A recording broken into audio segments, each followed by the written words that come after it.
Habang lumilipas ang mga araw, mas naging malapit sina Elias at Kaloy. Sa umpisa, puro biro at asaran lang ang namamagitan sa kanila, pero sa bawat sandaling magkasama sila, unti-unting nagkakaroon ng lalim ang kanilang usapan. Isang gabi matapos ang isang buong araw, ng paglalakbay sa isla, nakaupo sila sa buhanginan. Pinagmamasdan ang buwan na tumatama sa kalmadong dagat. Ang alon ay banayad na humahalik sa dalampasigan, tila hinahaplos ang kanilang pagod na katawan. Elias, anong trabaho mo dati? Biglang tanong ni Kaloy habang nilalaro ang buhangin sa pagitan ng kanyang mga daliri. Napatingin si Elias sa kanya, saglit na nag-isip bago sumagot. Translator ako? Translator? Kunot noong ulit ni Kaloy. Yung taga-translate ng mga salita? Tumango si Elias, natawa sa inosenteng tanong ni Kaloy. Oo, ganun nga. Maraming kumpanya ang nangangailangan ng mga taong marunong magsalin ng mga dokumento o magsalita sa ibang wika.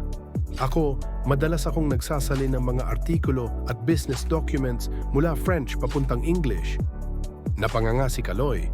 Aba, sosyal, marunong kang mag-French? Bien sûr.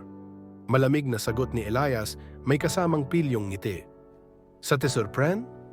Siyempre. Nagulat ka ba? Hindi man ganap na naintindihan ni Kaloy ang sinabi ni Elias, pakiramdam niya ay may kakaiba sa paraan ng pagbigkas nito ng mga salita. Parang dumulas iyon mula sa bibig ni Elias nang walang kahirap-hirap. Pucha, hindi ko naintindihan yon, pero parang ang ganda pakinggan. Umiling si Kaloy na papikit.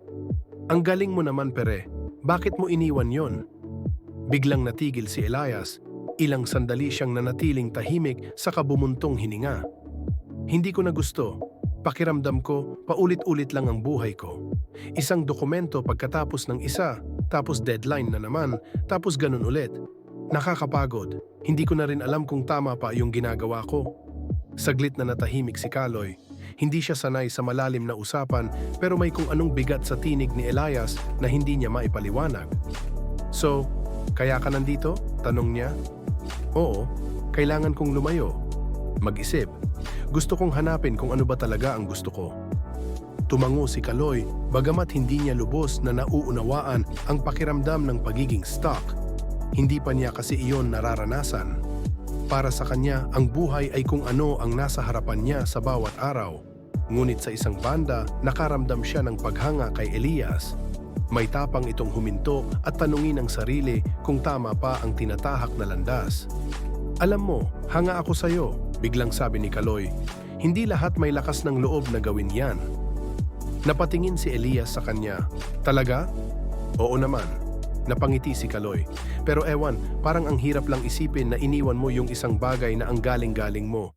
Kung ako yan, baka kinapitan ko na lang habang buhay. Natawa si Elias. Ikaw Kaloy, wala ka bang pangarap na gustong abutin?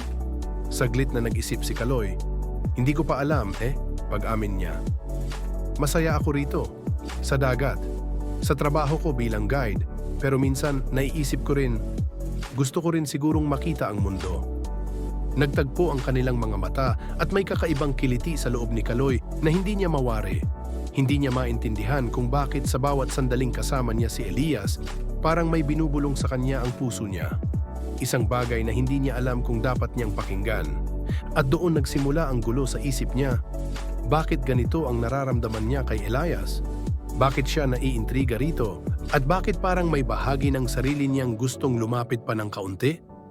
Habang patuloy silang nag-uusap sa ilalim ng buwan, mas lalong lumalim ang kanyang pagkalito.